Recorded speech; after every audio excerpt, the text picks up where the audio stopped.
우리 다 같이 사도신경으로 신앙 고백하겠습니다. 전능하사 천지를 만드신 하나님 아버지를 내가 믿사오며 그 외아들 우리 주 예수 그리스도를 믿사오니 이는 성령으로 잉태하사 동정녀 마리아에게 나시고 본디오 빌라도에게 고난을 받으사 십자가에 못 박혀 죽으시고 장사한 지 사흘 만에 죽은 자 가운데서 다시 살아나시며 하늘에 오르사 전능하신 하나님 우편에 앉아 계시다가 저리로서 산 자와 죽은 자를 심판하러 오시리라.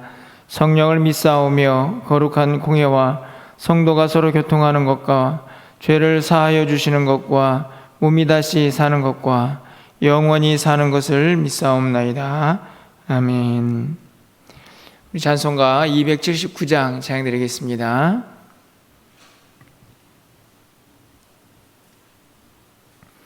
(279장입니다)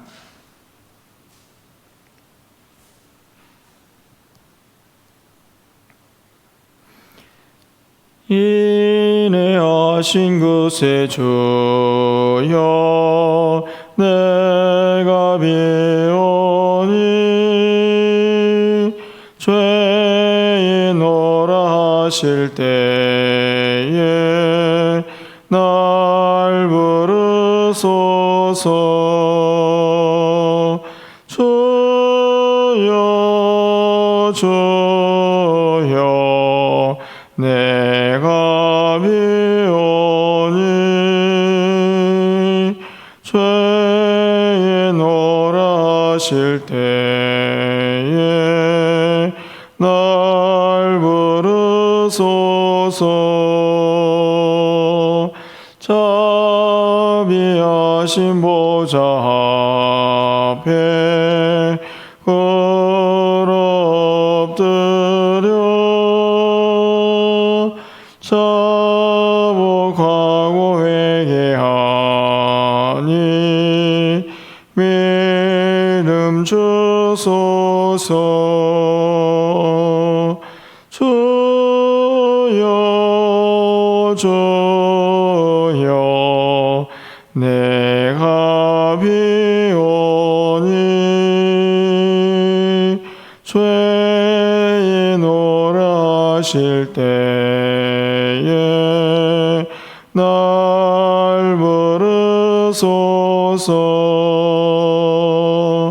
주의 공로 의지하여 주께 가오니 상한 마음을 고치시고 구원하소서. 주여 주여 내가 비오니 죄인 오라 하실 때에 날 부르소서.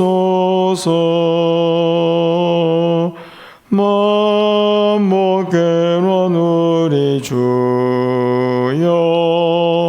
외로워하소서. 우리 주와 같으시니 어디 있을까. 주여 주여 내가 비오니 죄인 오라 하실 때에 날 부르소서. 아멘.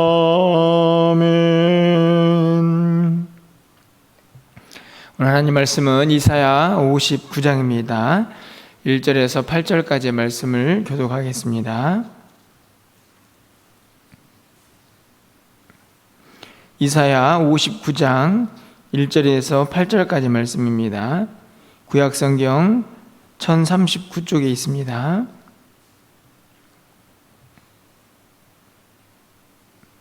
한 절씩 교독하고 마지막 8절은 함께 읽겠습니다. 여호와의 손이 짧아 구원하지 못하심도 아니요 귀가 둔하여 듣지 못하심도 아니라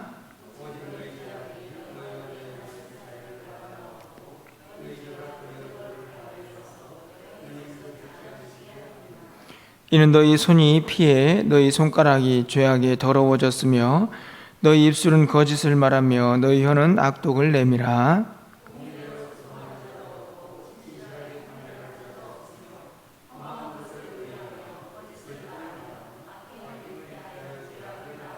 독사의 알을 품으며 거미줄을 짜나니 그 알을 먹는 자는 죽을 것이요 그 알이 밟힌즉 터져서 독사가 나올 것이니라.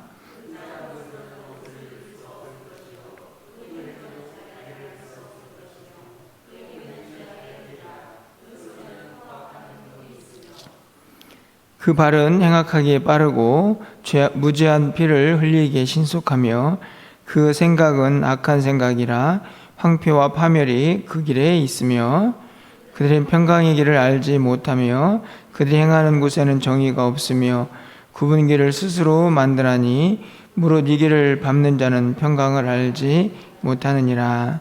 아멘.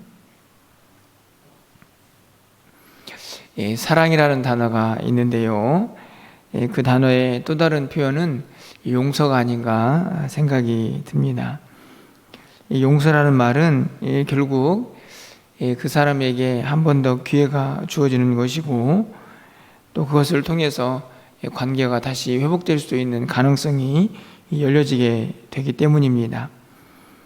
하나님께서 우리를 사랑한다라고 말하실 때에 그 내용에는 참 많은 것들이 포함되어 있지만 그 가운데 한 가지 매우 중요한 사실은 우리가 죄를 회개하고 또 하나님 앞에 나올 때 그 죄를 용서하시는 하나님인 것을 우리가 다시 한번 확인해 보게 됩니다.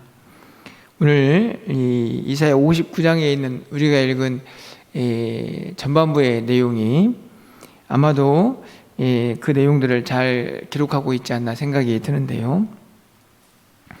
오늘 우리가 읽어야 할 본문은 사실 21절까지 59장 전체를 살펴보아야 하는데요. 오늘 전반부에 있는 8절까지의 내용만을 살펴보게 되었습니다. 오늘 이 59장 전체는 크게 세 부분으로 나눠져 있는데요. 전반부에는 선지자가 이스라엘 백성들의 죄가 얼마나 큰가 하는 내용들을 기록하고 있는 내용이 8절까지 기록이 되어 있고 9절부터 16절까지의 말씀에 15절까지의 말씀에 그 백성들이 그 죄의 고발을 듣고 그 죄를 자백하는 모습이 기록되어 있습니다.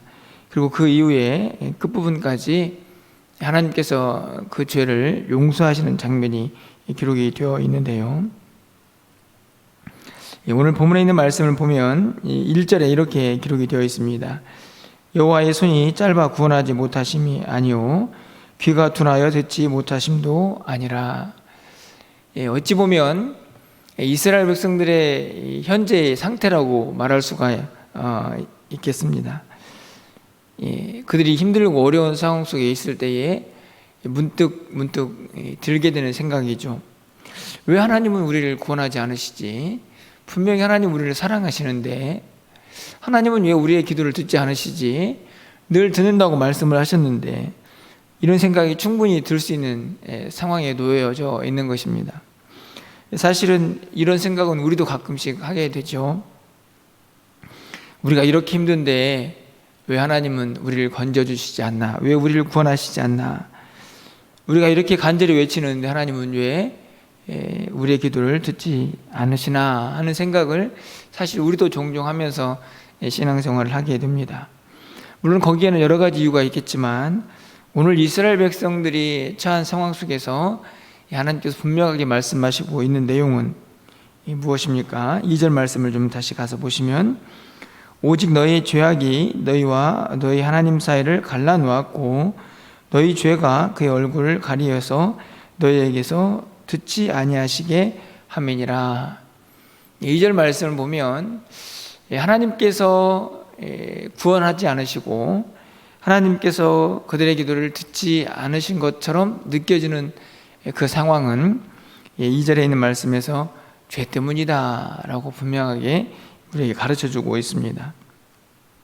오직 너희의 죄악이 너희와 너희 하나님 사이를 갈라놓고 하나님 사이와 하나님과 우리 사이를 가로막는 것이죠.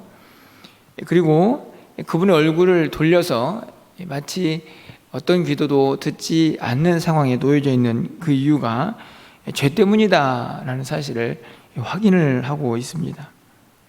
3절 이하에서는 구체적으로 그들의 죄가 어떤 것인가를 설명하고 있는데요. 손에 피가 묻고 손가락에 죄악이 가득하고 입술에는 거짓이고 혀에는 악독을 낸다. 혀가 악독을 낸다. 이렇게 기록을 하고 있습니다. 4절 말씀을 보면 공의도 없고 진실도 없고 거짓을 말하고 악행을 잉태하고 6절 말씀을 보면 그들의 행위는 죄악이고 7절 말씀을 보면 그들의 생각은 악한 생각이다. 생각도 악하고 행동도 다 죄다. 이렇게 결론을 짓고 있습니다. 사실 얼마나 안타까운 모습입니까? 하지만 여기서 우리가 이스라엘 백성들이 얼마나 죄가 많았는가, 물론 그것도 되게 중요하겠지만요, 그리고 분명히 기억해야 할 것은 이 죄가 얼마나 무서운 것인가 하는 것을 우리가 잊어서는 안 된다는 사실입니다. 하나님과 우리 사이를 갈라놓는, 우리의 기도도 듣지 않게 하고 또 우리의 여러 가지 상황들을 도저히 벗어날 수 없게 하는 그런 무서운 장애물 하나가 바로 죄라는 사실을 결코 잊어서는 안 된다는 사실이죠. 그런데 오늘 이스라엘 백성들이 선지자를 통해서 그들의 그 심각한 죄를 고발당한 이후에 그들은 어떻게 반응을 하고 있습니까? 여러분 11절 말씀을 가서 보시면요, 우리가 곰같이 부르짖으며 비둘기같이 슬피 울며 정의를 바라나 없고 구원을 바라나 우리에게서 멀도다. 이것은 그들이 처한 현실이죠. 그렇게 아무리 부르짖고 슬피 울지만 구원이 없습니다. 그리고 그렇게 구원을 바라지만 여전히 그 구원이 자기 자신들에게서 멀다라는 사실을 확인합니다. 그뿐만이 아니죠. 12절 말씀을 좀 가서 보시면 이는 자신들에게 왜 구원이 이루어지지 않는지, 왜 우리가 슬피 울며 기도해도 하나님이 듣지 않으시는지를 자기 스스로도 이렇게 설명을 하는 것입니다. 이는 우리 허물이 주의 앞에 심히 많으며 우리의 죄가 우리를 쳐서 증언하오니 이는 우리의 허물이 우리와 함께 있음이라. 우리의 죄악을 우리가 아나이다. 사실은 매우 어려운 일입니다. 사실 우리의 모습을 돌아보면요, 이스라엘 백성들이 지금 이는 이라고 말하면서 자신들의 구원이 멀리 있는 이유를 알게 됩니다. 그게 뭐냐면 죄 때문이라는 사실을 알게 되는 것이죠. 그래서 우리의 죄악을 우리가 압니다. 사실은 이게 자백이죠. 죄를 회개하고 자백하는 모습을 볼 수가 있습니다. 하나님과 이스라엘 백성들 사이를 갈라놓은 것이 죄다라는 사실을 깨닫는 것, 그리고 그것을 자백하고 회개하는 것. 사실은 하나님과 우리 사이에 있는 모든 문제의 출발점, 회개를 말하고 있는 것이죠. 하나님께서 우리에게 베푸실 놀라운 구원과 응답과 그 모든 것들을 가로막는 그 죄를 깨닫고 회개하는 이스라엘 백성들의 모습을 볼 수가 있습니다. 20절 말씀입니다. 하나님께서 그들에게 어떻게 말씀을 하십니까? 여호와의 말씀이니라. 구속자가 시온에 임하며 야곱의 자손 가운데에서 죄가를 떠나는 자에게 임하리라. 죄가를 떠난 자에게 임하겠다. 21절 말씀입니다. 여호와께서 이르시되 내가 그들과 세운 나의 언약이 이러하니 곧 내 위에 있는 나의 영과 내 입에 둔 나의 말이 이제부터 영원하도록 내 입에서와 내 후손의 입에서와 내 후손의 후손의 입에서 떠나지 아니하리라 하시니라. 여호와의 말씀이니라. 20절에서는 죄가를 떠난 자에게 하나님께서 임하시겠다 말씀하시고, 21절에서는 하나님의 영과 그들의 입에 둔 하나님의 말씀이 자자손손 계속해서 그들 가운데 함께할 것이라는 언약의 말씀을 다시 한번 확인해 주고 계십니다. 오늘 이 59장에 있는 내용 전체를 아주 짧게 정리하면 죄, 그리고 회개, 그리고 하나님의 용서, 이렇게 정리를 할 수가 있습니다. 사실 어찌 보면 우리의 신앙생활에 아주 중요한 공식 같은 내용이죠. 하나님께서 우리를 사랑하시기 때문에 우리가 죄를 짓고도 회개하고 하나님 앞에 나아오면 하나님은 용서하신다. 사실은 너무나 간단하고 너무나 우리가 잘 알고 있는 내용이지만, 이 내용을 우리가 얼마나 삶에서 실천하고 그렇게 살아가고 있는지는 우리의 모습을 다시 한번 살펴보아야 합니다. 오늘 말씀을 보면서 우리는 이런 생각을 할 수 있습니다. 우리가 죄를 짓지 않는다면 사실은 회개할 필요도 없겠죠. 하나님으로부터 어떤 책망도 받을 필요도 없을 것입니다. 그런데 우리가 어떻습니까? 이 땅을 살아가는 동안에 우리의 연약한 모습들이 항상 죄와 함께하게 되어 있고, 또 죄를 짓지 않고는 살 수 없는 우리의 모습을 종종 보게 됩니다. 죄를 멀리해야 하고 죄가 얼마나 악한 것인지 우리는 너무나 잘 알고 있지만, 그것을 완전히 떠나서 살 수 없는 우리의 연약함을 보게 된다는 말씀이죠. 결국 우리가 해야 할 일이 무엇일까요? 죄가 얼마나 악하고 무서운 것인가 하는 것을 우리가 항상 기억하면서 우리의 모습을 살펴야 합니다. 어찌 보면 매 순간 매일매일의 삶에서 우리가 결코 빼놓지 말고 해야 할 일 중에 하나가, 오늘 하루 또 내 삶에서, 내 입술에서, 내 생각에서, 내 행동 속에서 하나님과 우리 사이를 가로막는 죄를 짓지는 않았는지 우리가 늘 살피며 살아가야 한다는 말씀입니다. 어찌 보면 우리는 이미 우리 안에 그런 죄를 가지고 있으면서도 그것을 망각한 채 하나님이 왜 우리의 기도를 듣지 않으시는지, 왜 우리를 구원하지 않으시는지, 그렇게 하나님에게만 모든 책임을 넘기고 있는 것은 아닌가 하는 생각을 오늘 본문을 통하여 다시 한번 돌아보게 됩니다. 결국 우리는 늘 우리의 삶을 점검해야 합니다. 오늘도 지금 우리가 기도하러 나왔는데요, 그냥 기도하고 돌아가야지, 내가 가지고 있는 어떤 마음의 기도 제목들을 하나님께 쏟아놓고 가야지, 그런 마음의 상태가 아니고, 하나님 앞에 나올 때마다 가장 먼저 점검해야 할 우리의 신앙의 상태는 뇌 안에 하나님과 우리 사이를 가로막고 있는 죄가 있지는 않은지 살펴야 한다는 사실입니다. 지난 월요일 아침에 생각했던 말씀이 문득 기억이 납니다. 이사야 54장 7절 8절 말씀이죠. 내가 잠시 너를 버렸으나 큰 국률로 너를 모을 것이요, 내가 넘치는 진노로 내 얼굴을 내게서 잠시 가렸으나 영원한 자비로 너를 국률이 여기리라. 내 구속자 여호와께서 말씀하셨느니라.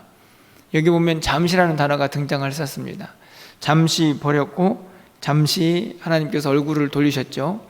하지만 그분의 국률은 컸고 그분의 자비는 영원했다라는 사실을 우리가 이사야 54장 말씀에서도 확인한 기억이 있습니다.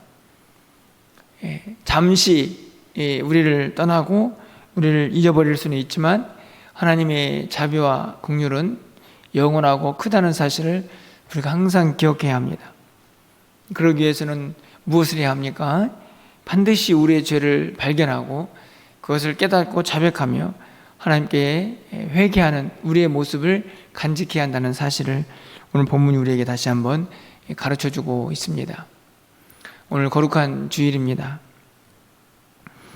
코로나 때문에 다 같이 예배당에 모이지는 못하고 있습니다. 또 전도회를 구별하여서 어떤 전도회는 예배당에 나오고 또 어떤 전도회는 또 영상으로 예배를 드려야 하지만, 우리가 반드시 기억해야 할 것은 어디에서 어떤 모습으로 하나님 앞에 나오든지 간에 우리가 하나님 앞에 나올 때마다 혹시 우리 안에 하나님과 우리 사이를 가로막고 있는 죄는 있지 않은지 항상 점검하고, 우리의 예배가, 우리의 찬양과 우리의 기도가 하나님이 받으시기 합당한 그 모습이 될 수 있도록 우리 안에 있는 모든 죄를 자복하며 하나님 앞에 나오는 우리의 모습이 회복되어야 한다는 사실, 그것을 절대 잊어서는 안 된다는 것입니다. 바라기는 오늘 우리의 모습을 다시 한번 점검하면서 하나님 앞에서 우리의 모습을 정결케 하고, 또 우리의 모든 죄악들을 회개함으로 하나님 앞에 나올 때마다 우리의 모든 것들이 하나님께 온전히 드려지고 하나님의 영광이 될 수 있도록 하나님 앞에 전심을 다하여 겸손하게 나아갈 수 있는 우리 모두가 될 수 있기를 주님의 이름으로 간절히 축원합니다.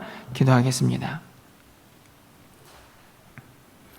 사랑의 하나님, 감사합니다. 무덥고 힘겨운 날씨가 계속되고 있습니다.